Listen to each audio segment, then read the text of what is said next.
and the Bay Area and California. Not only are we in the Chilean desert with with Kim celebrating her 30th anniversary, not only are we with Fabrice in Paris, we are also once again blessed to welcome our dear friend Jonathan Ornstein, who is such an incredible hero of mine. Mostly because he cares about his family so much, but also because his work with the JCC of Krakow to save lives and to welcome in refugees, asylum seekers, people from Ukraine who came to Poland to find open arms in the Jewish community and beyond. All I want to say is what a privilege, what an incredible privilege it has been to be part of this community. Sukkot is the right time to say such a thing. Through the work that we have done together and the strengthening we've offered each other, we extend the reach of a sukkah of peace, a sukkah of love, a place of shelter.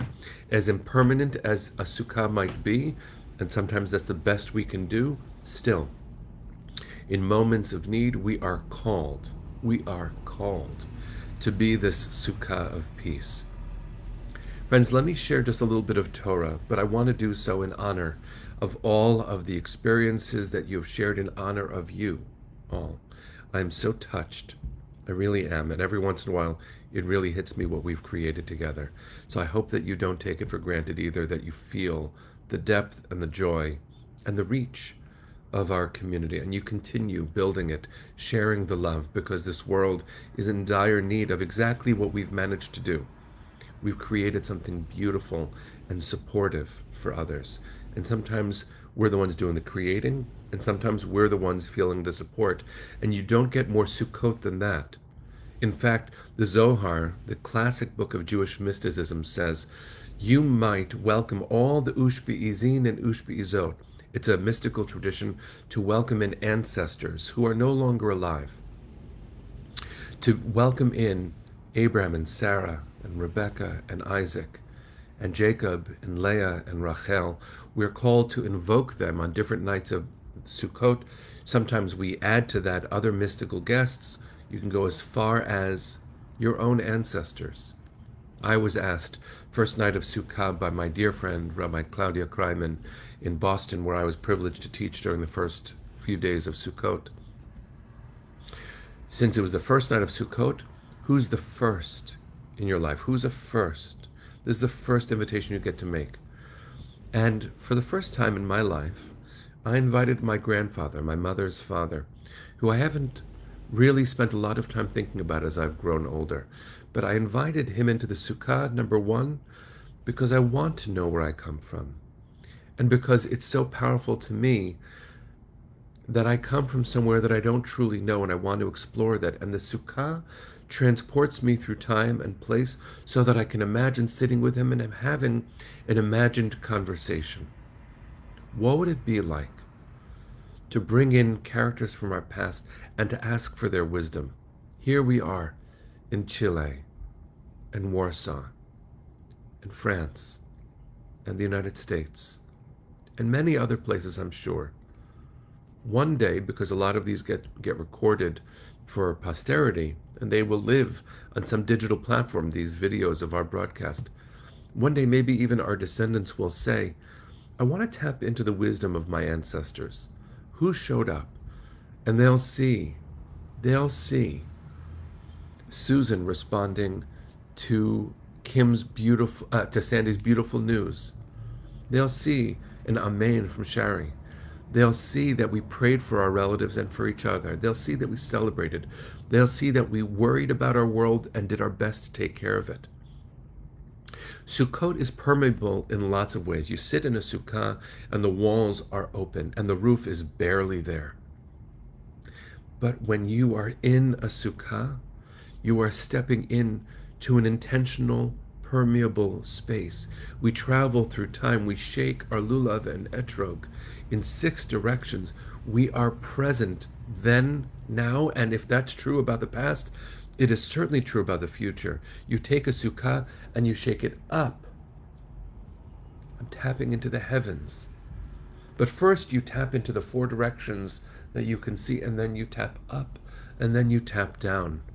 There is no where we aren't during Sukkot. There is no when we aren't when we're in Sukkot. We are here. We are there. We are in our past. We are in our present, and we dream about our future, and we point in all those directions, and we say, Hodu ladonai ki tov, ki leolam chasto. God, your love is amazing. It is forever. And here I am holding the antenna. I'm holding the antenna for infinity. The lulav and the etrog in a sukkah means I am everywhere and everywhen. Friends, I want to bless you to feel connected not only with all of us in this beautiful community that we have created, which is also everywhere and everywhen. It truly is. We found each other in this gorgeous way, and we have chosen to continue finding each other, and we know how blessed we are. We have tapped into the gorgeous, life-saving work of our friend Jonathan, and we have celebrated in faraway deserts with our friends like him. We have prayed for health for friends in California and in France. We have been present when tragedy strikes. We have been present when celebrations occur. So here's my blessing to us, especially during Sukkot.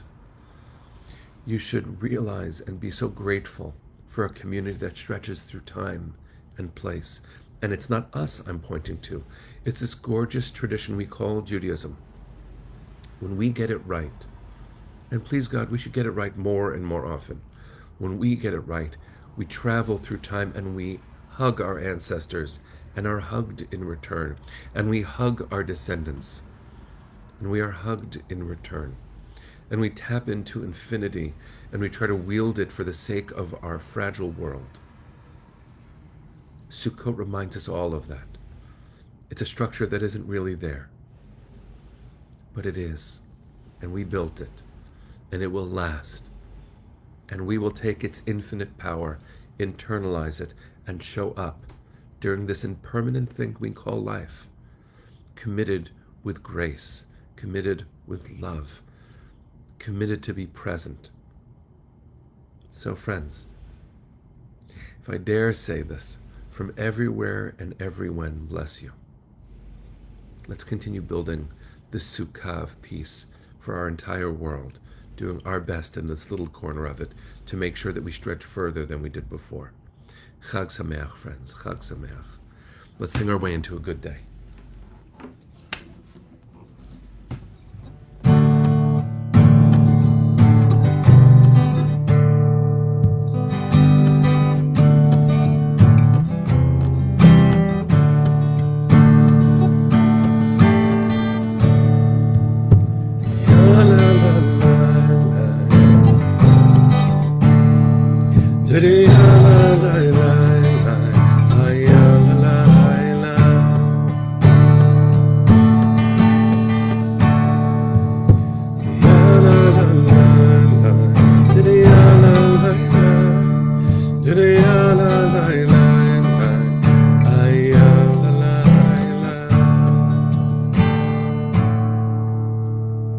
Bless you, friends. See you tomorrow.